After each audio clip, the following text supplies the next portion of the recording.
Primer domingo de Cuaresma, ciclo A, 22 de febrero del 2026.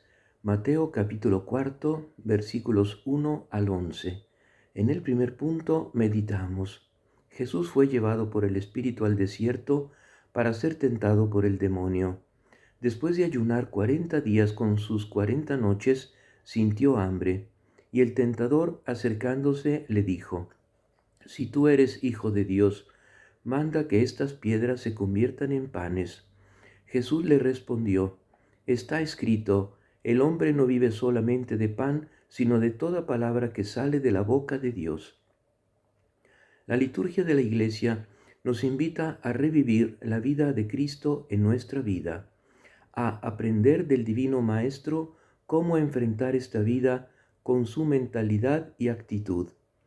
Ahora comenzamos el tiempo fuerte de la Cuaresma como tiempo de gracia que nos prepara para revivir más intensamente y con fruto el misterio pascual y este tiempo litúrgico. Para gozar de la Pascua del Señor, necesitamos entrar plenamente con Cristo en este tiempo de retiro del mundo, de silencio, de combate espiritual, para darnos cuenta de nuestro desorden interior, de nuestro pecado, y para convertirnos y purificarnos con la gracia de Dios mediante la oración, el ayuno y la limosna, como nos lo ha recordado el Evangelio del miércoles de ceniza. Jesús, antes de su vida pública, fue movido por el Espíritu Santo al desierto y también a tantos otros sitios. Se retiró ahí donde no hay vida para disponerse espiritualmente para cumplir su misión. Jesús, en este campo de entrenamiento, nos enseña a combatir el mal y los engaños del demonio para vencerlos con la palabra de Dios. Las tres tentaciones que tuvo Jesús en el desierto resumen todas aquellas pruebas que enfrenta todo hombre en esta vida. La tentación del placer, del poder y del poseer son las criaturas que atraen hacia una esclavitud. El hombre necesita usar las criaturas, pero las debe saber usar para ir a Dios. Pero cuando se da un apego desordenado, aleja de Dios y puede llevar al hombre contra Dios, contra sí mismo, contra los demás y contra la creación. Para dominar nuestra hambre desordenada, Jesús nos enseña a abstenernos del pan. De este modo se despierta el hambre del pan de la palabra. La primera lectura de hoy, tomada del libro del Génesis, nos narra la caída de Adán y Eva, nuestros primeros padres, en el pecado original, engañados por el demonio. El Señor Dios modeló al hombre con arcilla del suelo y sopló en su nariz un aliento de vida. Así el hombre se convirtió en un ser viviente. El Señor Dios plantó un jardín en Edén, al oriente, y puso allí al hombre que había formado. Y el Señor Dios hizo brotar del suelo toda clase de árboles que eran atrayentes para la vista y apetitosos para comer. Hizo brotar el árbol del conocimiento del bien y del mal. La serpiente era el más astuto de todos los animales del campo que el Señor Dios había hecho, y dijo a la mujer: Así que Dios les ordenó que no comieran de ningún árbol del jardín. La mujer le respondió: Podemos comer los frutos de todos los árboles del jardín, pero respecto del árbol que está en medio del jardín, Dios nos ha dicho: No coman de él y no lo toquen, porque de lo contrario quedarán sujetos a la muerte. La serpiente dijo a la mujer: No, no morirán. Dios sabe muy bien que cuando ustedes coman de ese árbol, se les abrirán los ojos y serán como dioses, conocedores del bien y del mal. Cuando la mujer vio que el árbol era apetitoso para comer, agradable a la vista y deseable para adquirir discernimiento, tomó de su fruto y comió. Luego se lo dio a su marido, que estaba con ella, y él también comió. Entonces se abrieron los ojos de los dos y descubrieron que estaban desnudos. Por eso se hicieron unos taparrabos entretejiendo hojas de higuera. Señor Jesús, danos la gracia para descubrir los engaños del demonio, enemigo de Dios y nuestro, y la fuerza para rechazarlos con el poder de la palabra de Dios. En el segundo punto meditamos. Luego el demonio llevó a Jesús a la ciudad santa y lo puso en la parte más alta del templo, diciéndole: Si tú eres hijo de Dios, tírate abajo, porque está escrito: Dios dará órdenes a sus ángeles, y ellos te llevarán en sus manos, para que tu pie no tropiece con ninguna piedra. Jesús le respondió: También está escrito: No tentarás al Señor tu Dios. El demonio tienta contra la misión de Jesús, que viene para salvarnos a través de la humillación de la encarnación y de la cruz.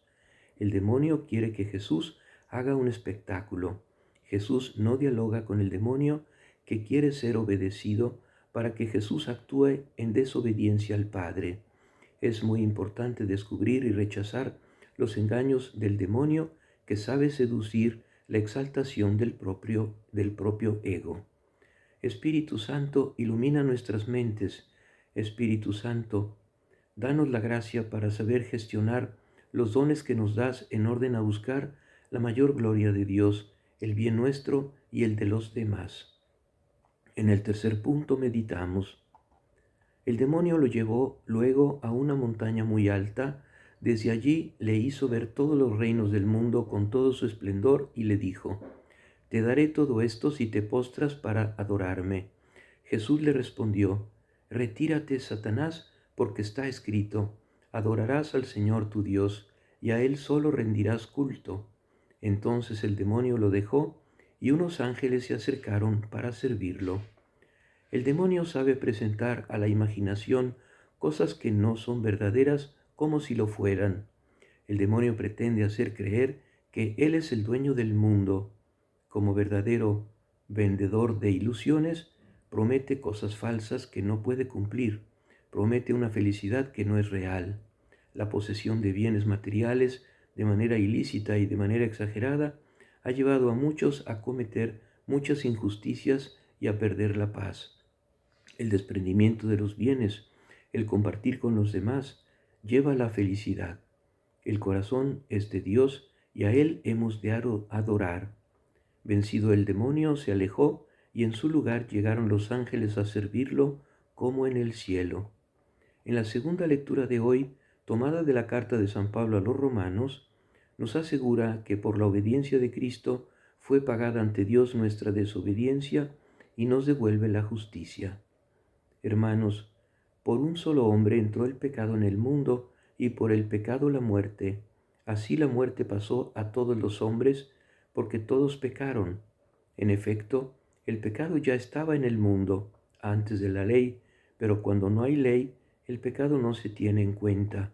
Sin embargo, la muerte reinó desde Adán hasta Moisés, incluso en aquellos que no habían pecado, cometiendo una transgresión semejante a la de Adán, que es figura del que debía venir.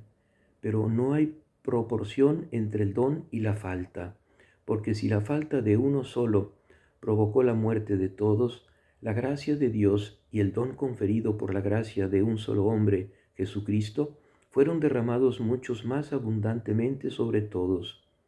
Tampoco se puede comparar ese don con las consecuencias del pecado cometido por un solo hombre, ya que el juicio de condenación vino por una sola falta, mientras que el don de la gracia lleva a la justificación después de muchas faltas. En efecto, si por la falta de uno solo reinó la muerte, con mucha más razón vivirán y reinarán por medio de un solo hombre, Jesucristo, aquellos que han recibido abundantemente la gracia y el don de la justicia. Por consiguiente, así como la falta de uno solo causó la condenación de todos, también el acto de justicia de uno solo producirá para todos los hombres la justificación que conduce a la vida. Y de la misma manera que por la desobediencia de un solo hombre todos se convirtieron en pecadores, también por la obediencia de uno solo todos se convertirán en justos. María, humilde sierva del Señor, danos la gracia de saber amar a tu divino Hijo, la perla preciosa, por encima de todas las cosas, a no apegarnos a las criaturas, a vencer las tentaciones, para ser libres en la obediencia a los designios de Dios nuestro Padre y Señor. Amén.